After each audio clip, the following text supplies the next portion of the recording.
Մենք վերադարձանք։ Իդեպ մի նկատառում Արմին է, դու գիտես, որ Բելարուսի նախագահը Թրամփի խնդրանքով ազատ է արձակել 123 քաղբանտարկյալ, այդ թվում երկարաժամկետ ազատազրկման դատապարտված։ Հասկանում ես։ Մենք հիմա ունենք ինչ մասին ենք խոսում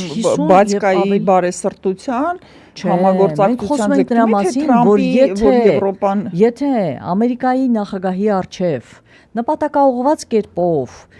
եւ սրտացավ դրվեր այս խնդիրը, չէր դրվի, թե Ամերիկայի նախագահը չէր այս դեպքում էր դեպ չեն վարվում։ Սրտացավությունը բացարձակապես ոչ մի աղերս չունի այս սիտուացիայի հետ։ Չէ, մենք բոլորս համակերպված Լուկաշենկոն արևմուտքի ընդդիմախոսն է, հակառակորդն է։ Փաշինյանը իրանց դերածոնը։ Նրանք չեն կարող իր դերածոյի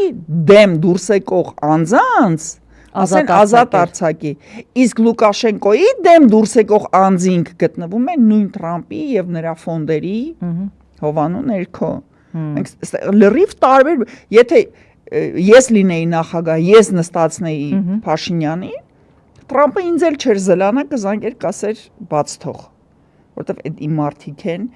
ես եմ իրանց ֆինանսավորում, ես եմ իրանց հովանավորում,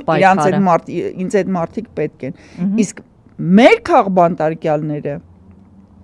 ոչ Թրամփին, ոչ մեր քաղբանտարկյալները խանգարում են ոչ թե Նիկոլին, այլ արևմուտքին։ Արևմուտքը միլիարդներ է դրել, որ Նիկոլ գա Հայաստանում եւ չգնա։